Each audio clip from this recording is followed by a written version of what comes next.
it going? It's another goddamn shitty day here in North America. Days like these, I ask myself, what the hell am I doing? And I answer myself, trying to get money. Putting together some money so one, I can buy my airplane, and two, I can get the hell out of here, at least during this shitty weather.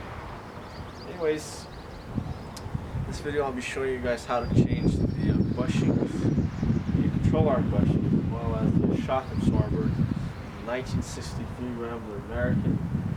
And this probably applies all the way back to like 1958 to some Nash cars, Nash, some other cars. I don't know exactly which one. And I'll be showing you guys the easy way. I've sort of looked at the AMC forum and a few other forums, and everybody seems to have some sort of problem with the front suspension. Rear suspension seems to be just perfect. Just leaf springs and shock absorber, that's it. No control arms, no torsion bars, no sway bars, none of that. No other coil springs. It's very simple, pretty reliable. Shock absorbers are readily available at Rock Auto, and they're supposed to be fairly common. But then the front suspension, everybody, bad things to say about it. I have a few bad things to say about it, but not many. And, but one of the main issues that people have is that the shock absorbers are rare. You can't find them. I'm going to show you guys that today. I'm going to show you guys that that's wrong. You can find them for just $12. But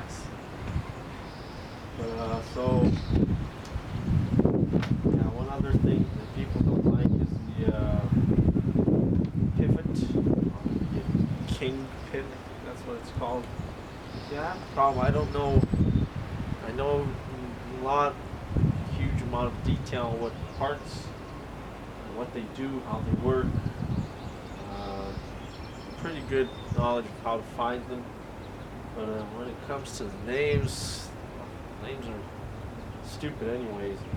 I just don't memorize them. So, well, I'll show you guys that just a second. But I'll probably I'll start showing you guys what I've done, problems that I had. And if you haven't done so, feel free to watch some other repairs that I've done on the suspension in previous videos. But I'll just mention them quickly here as well.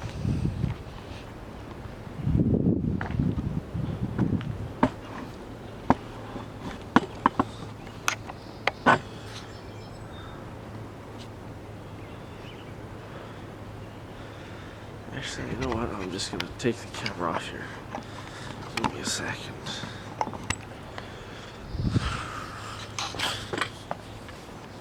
I'm not going to show you guys me actually doing it because it's going to take a little bit long. Not really any reason to do so. So, on the it's a fairly simple design. It's not a strut, which I absolutely love. I hate struts, and the difference between shock absorbers and struts is, see here, the spring is by itself here, and the shock is there behind it, and the shock absorber itself is then separate from the wheel bearing and all that. So it's just connected to that nut, and same for the spring. Now struts, it's basically all of this, including the bearing, put together. So it's a goddamn pain in the ass, piece of shit. If one part breaks, you gotta change the whole thing. So it becomes quite costly, as well as just a pain in the ass, because you just gotta disassemble everything. So I hate that. And I really love this here. I love this setup. Very simple. There's what's called an A arm. It's shaped like an A. Here's one of the legs. There's the other leg there. Or more like a V, really. And the same thing on top. The one on top is a little bit smaller. And that's, you know, how cars started off. And it's, as you can see, it's still intact. I mean, everything's still there. Pretty good shape. That's the new shock absorber already put in. Got to that in a second. But one of the first problems I began having was when I went to do the safety, this thing here was loose. This part of the arm here. It would move side to side. This whole thing would move side to side, which could be dangerous because this here, as you can see, it's just a sheet steel. It's very thick.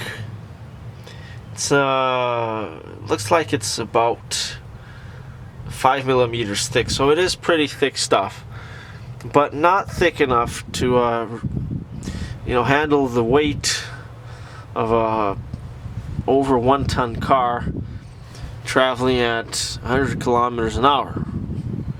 Right? It's not 5 millimeters is not enough for that.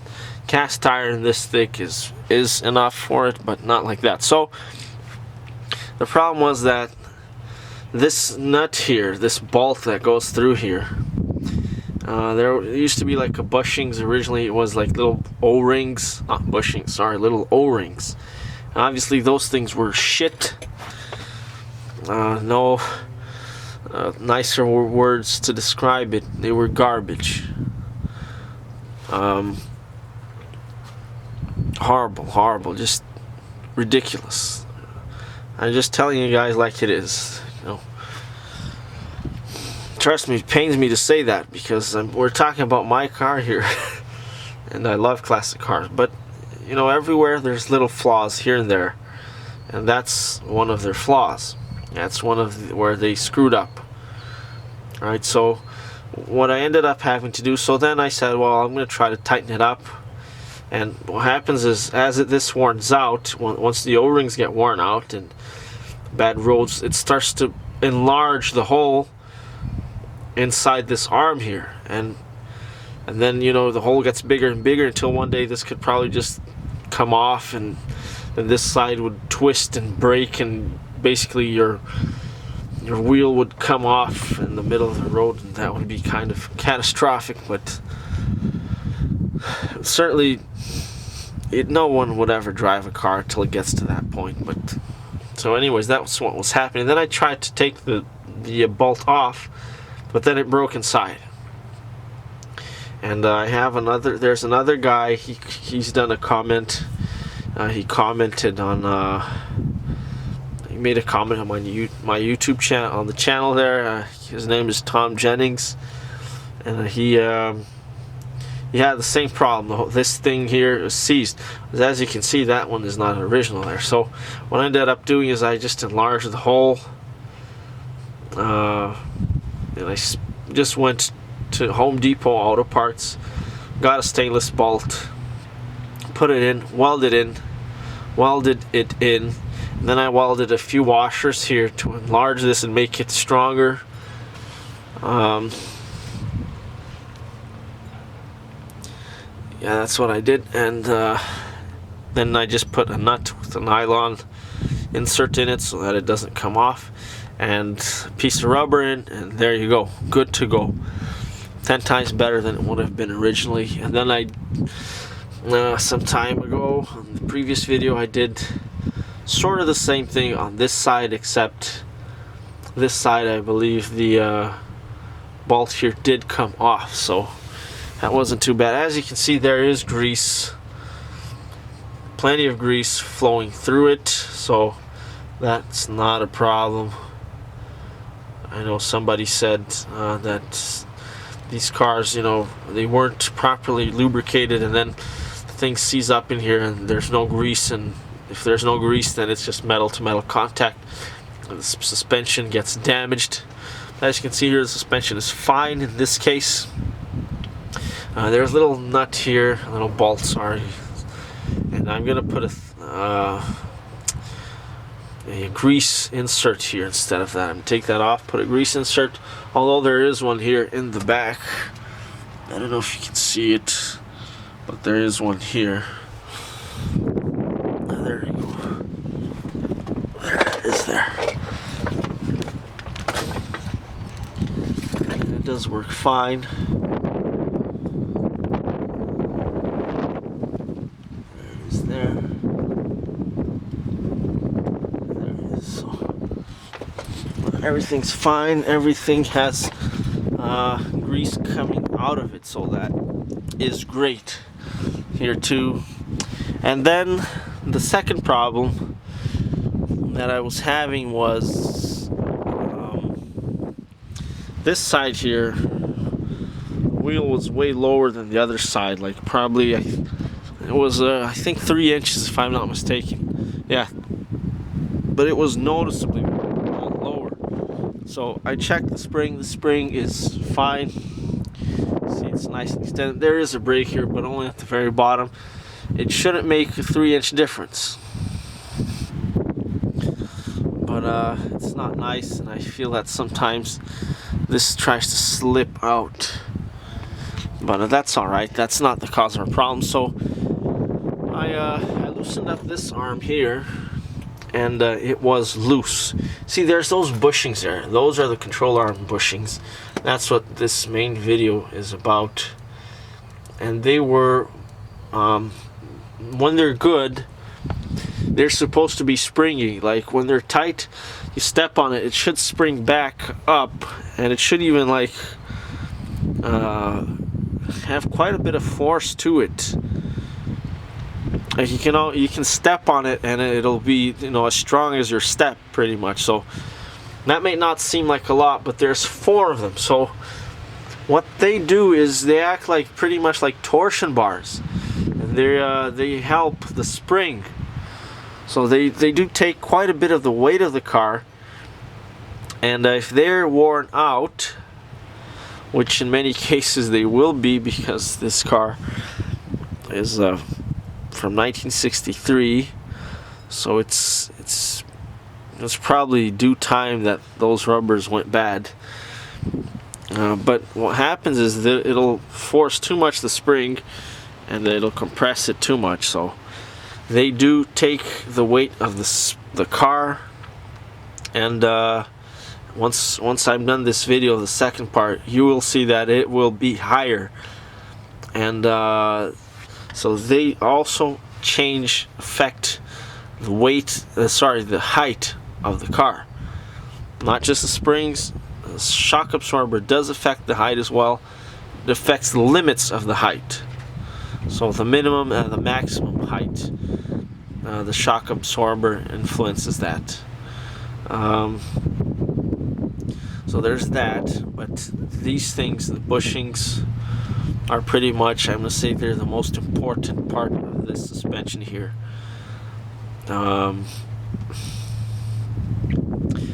So that was another problem. I think we can get to it now. So I went to Rock Auto and I started looking for the shock. I checked the shock absorber, and I'm going to show you guys. There's a shock absorber. As you can see, it's fully compressed and it doesn't decompress. And obviously that looks like it's pretty much done. So normally, a good shock absorber, it should normally be extended. So once you push it in, you have to force it in, like to make it smaller. And then once you let go, it starts to decompress itself. As you can see, this one is not decompressing. So I can just sort of move it. It's still got a fair bit of like force to it, as you can see, but it just stays where it is. So this is a shock absorber that's not fully worn out.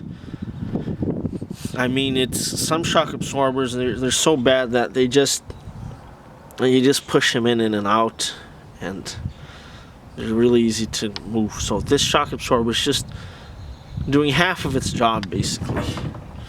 But you see, it just stays like there. Good shock absorber. It will, if I were to do this, like push it back in like that, it would spring back out. This one doesn't do that, so it's a fairly small shock absorber. But I don't believe this is the original shock absorber, and I'll explain it to you guys in just a second why. And as you can see, this part is really wide, and this is sort of what makes it a bit rare, but not rare, so we'll get to that in a second.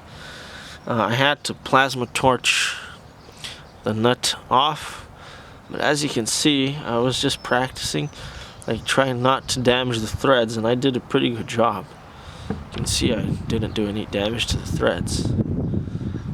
Sometimes you gotta torch these things off, the nuts, but you can't damage the threads, and there you go. It is possible to do so. So there you have it. So I looked at that and I said, well, the shock absorber is definitely bad. We will have to change it.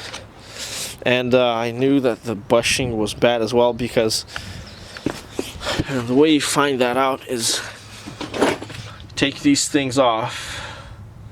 This here, that there, so that this arm comes loose, just one of them. And if it's just completely floppy, then those rubber there, they're either loose or they're bad. Sometimes people, they just loosen up because people don't tighten them properly. So and that could be an issue, but here it looks like they're just worn. If you tighten it, you know, pretty much as tight as you can, and it's still floppy, like it just falls down by its own weight, then you know that that is bad. They need to be replaced, which was the case here, but not on the other side. So that explains why the other side was higher and this side was way lower, because both of them were floppy. That one on the top as well. Here on the top, it's a little bit easier, provided this stupid odd sized bolt, UNC 11, I think, something like 5/8 11. Go to ask the Tom Jennings there, find his comment, look at his site, and he has the thread there. But I just chose to go with a normal thread, which is what I had at the time, and it works fine. So provided this comes off, it should be fairly easy, and this was floppy as well. So basically my mission became find a shock absorber and find those rubber bushings, and that proved to be a little bit more difficult than I wanted, but the front suspension bushings were found on Rock Auto, and here's the old one that I removed. As you can see, it's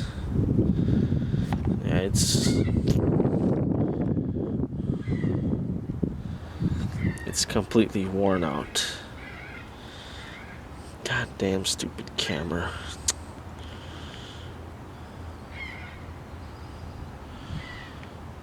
Well, it's worn out. There you go. You can sort of see it. So,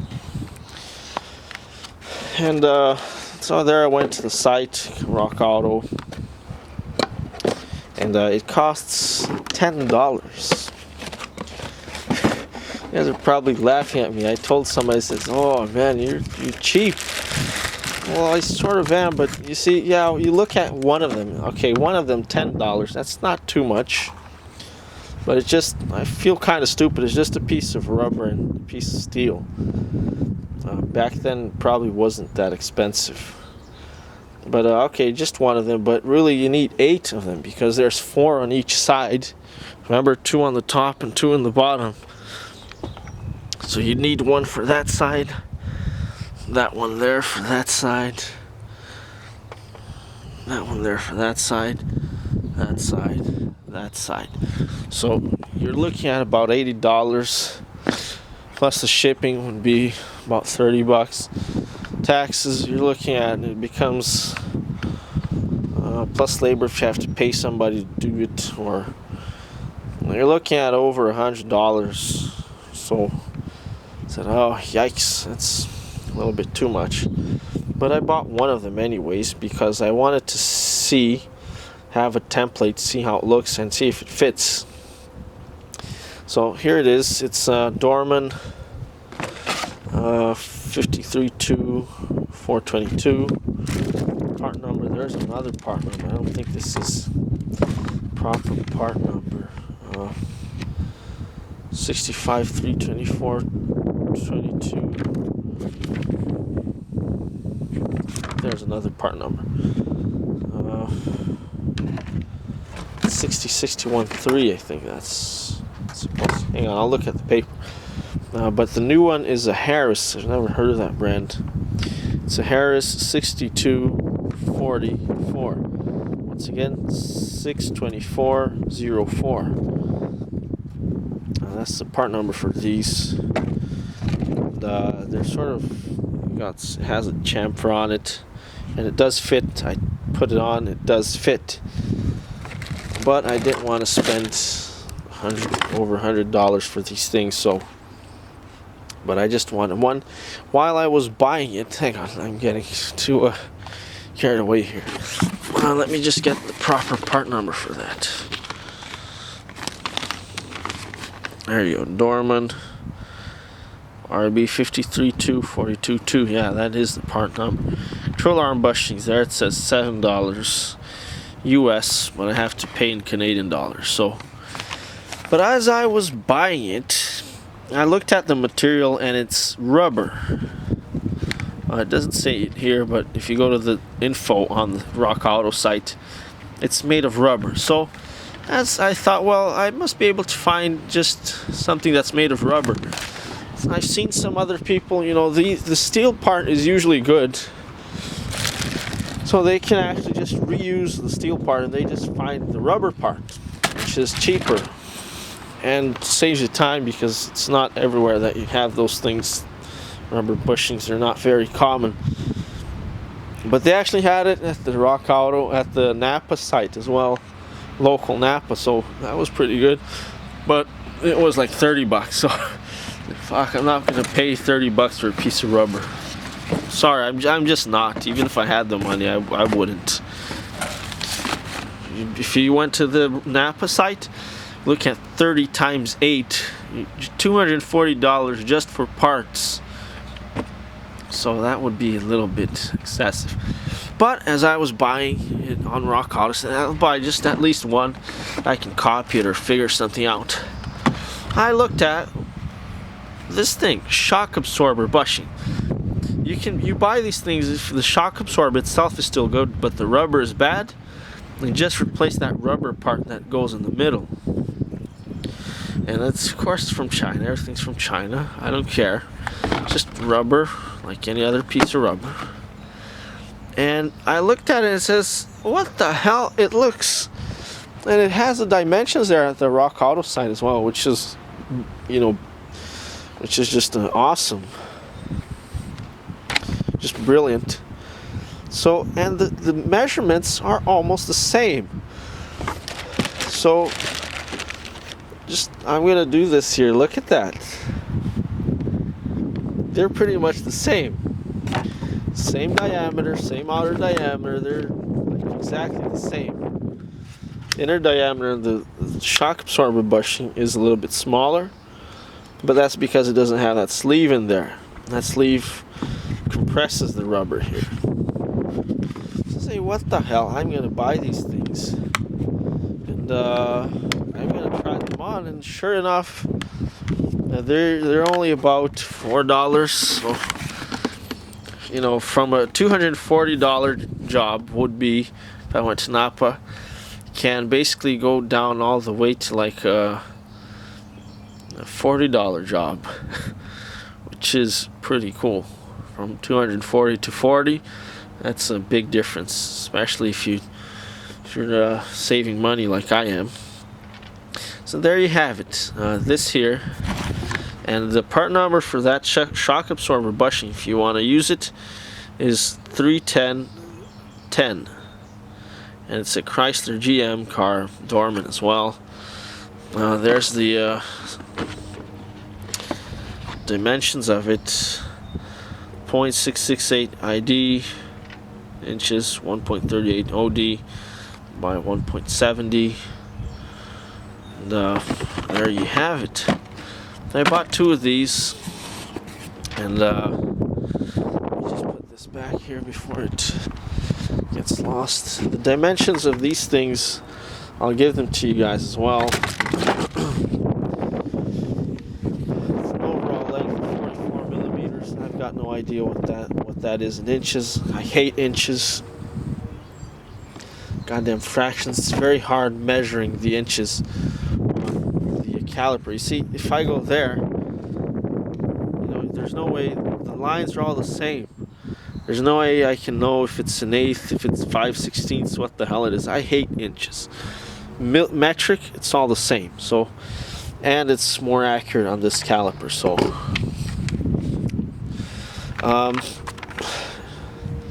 thickness of the little ridge is 1/16, which is 5 millimeters. I think 0.5 millimeter, 1/16 for sure. Distance of the sleeve here, that steel sleeve, is 1 inch exactly. Total length of the whole thing with the rubber is 44. Diameter, outer diameter of that sleeve, on that steel sleeve, this part here, is 1.5 inches. Inner diameter is 18 millimeter inside the shell. There you have the outer diameter of the rubber portion is 33 millimeters. There you have it. I don't think you need this, but you have it in case you do. So this, alright, I got you the part numbers. Let's just continue with the control arm bushings. So with the control arm bushings, with that other one, I actually removed the control arm, that one on the left, and it turns out that there was no inner sleeve. Like, you know, that steel part here, you see this here, it fits in perfectly. There's like a ridge on it. See that ridge? It's chamfered, and this fits in perfectly on that control arm. And